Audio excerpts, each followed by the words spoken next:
For the past few months now, I've been trying to make a video about Final Drive Fury. This game has been one of the most requested video topics I've received ever since I put up a review of Final Drive Nitro last year. And believe me, I do want to review it. Unfortunately, actually doing that has proven to be rather difficult. Now, I have managed to play this game, but not nearly to the extent that I would like for a full review. So, on this episode of Obscure Old Racing Games, I'm going to start out by giving my first impressions of what I have played, and then I'll get into the story of why I haven't played more of it. Because honestly, that part is way more interesting. I don't know why you guys wanted me to review this one so much. It's literally the exact same game as Final Drive Nitro. Just go watch my video on that game if you want to know my thoughts on this one. I figured there would at least be a visual overhaul, but this game uses the exact same menus, the same fonts, the same HUD, the same controls, and the same terrible driving model as Final Drive Nitro. It's the exact same game, but with a slightly different selection of tracks and cars. Okay, that's not entirely fair. There have been a few minor improvements. For one thing, the third-person camera has been pulled back a little bit. Not much, but you can at least see your car's rear wheels most of the time. The Nitro effect is still awful, but it's at least a little bit less nauseating now, and the sound mixing is better so you can actually hear the background music.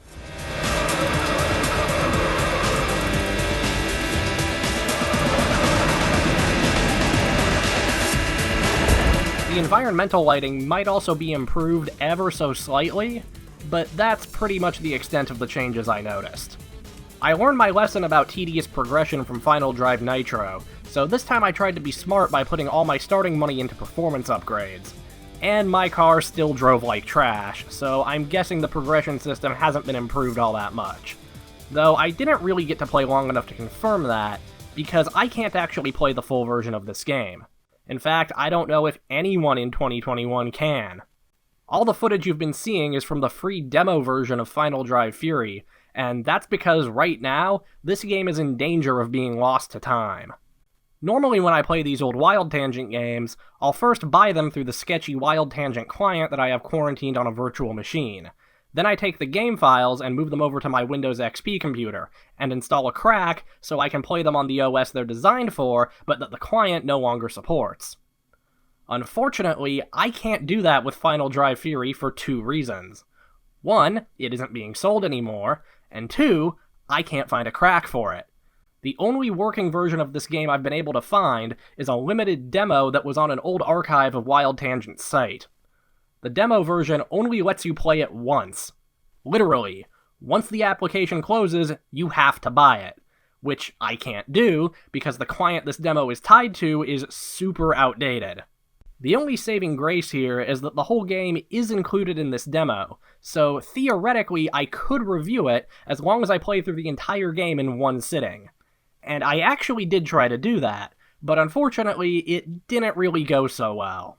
I used my one shot with this demo to record a few hours of gameplay footage, with the hopes that it would be enough to squeeze out a review. I'm not sure that would have worked out, though, because I typically like to play games over the course of at least a few days before I start writing about them, and I'll often think of things while writing and editing that prompt me to return to the game, either to check details or get more footage. If I were to try to make a full review based off only a single extended play session, it would be rough. That's all a moot point, though, because most of the footage I captured of Final Drive Fury ended up being corrupt and unusable. The capture setup I have for my old computers is a bit janky, so recordings do get corrupted from time to time. It usually isn't a problem because I can just go back and re-record gameplay if I need to. This time, though, I lost most of the 2+ hours of footage I captured of a game that I only had one shot to play, and I didn't realize it until I had already closed the application. The gameplay clips you've seen so far are all that survived of my Final Drive Fury recordings. This might be the biggest screw-up I've ever made while working on a video. After coming to terms with losing nearly all the footage I recorded, I decided to try circumventing the play limit on the demo, and I spent way more time on this than I care to admit. I started by scouring the internet, looking for either a pirated copy of Final Drive Fury or a crack for the demo. I tried different search engines, I checked every torrent site I could find, I scrolled through God knows how many blogs full of shady download links, but not one single result I found turned up anything useful. I then turned my attention to trying to reset the demo play counter. I tried messing with date and time settings on my computer. I poked around in the registry. I tried reinstalling the demo with multiple uninstall methods and made an effort to remove every trace of Final Drive Fury from my computer. But no matter what I did, every time I reinstalled the demo, my one free play had already expired. I even tried learning how to crack games with a memory scraper and hex editor. I got a handle on some of the basics, but cracking this game is way beyond my skill level. The only solution I haven't tried as of this recording, that admittedly would probably work, is reinstalling Windows. I really don't want to do that though, because I just reinstalled Windows on this computer at the start of the year, and with the amount of games and save data and settings I have on here that need to be transferred over, it ended up being a massive pain in the ass that took me a couple days. That amount of hassle is absolutely not worth it just to get another shot at playing a 15-year-old game for a video. The other option, of course, would be to run the demo on a virtual machine. This would make everything a lot easier, and I could even use machine states to save and quit the game while keeping my single play session active. By the time I even started considering that, though, I had spent so much time trying to get this game to work on native hardware that resorting to a VM felt like a cop-out. I also realized that the monumental effort I'd put into just trying to play this game would inevitably overshadow any actual criticism I had of it. So, for now, I've decided to forego a full review of Final Drive Fury, and instead get on with the actual topic this video is about: game preservation. The whole reason you can no longer buy Final Drive Fury is the same reason you can't currently buy digital copies of Drive Club, or Blur, or Driver San Francisco, or Race Driver Grid. Say it with me now: licensed vehicles. Final Drive Fury is a bit different from those other games, though. Whereas in those games, licensed vehicles are a feature to appeal to car enthusiasts, here they're a marketing gimmick. At the time Final Drive Fury was released, Wild Tangent was in the business of developing cheap, branded games for corporations to use as promotional material. And honestly, these advert games could be a whole video unto themselves. There's a lot of them. But that's beside the point.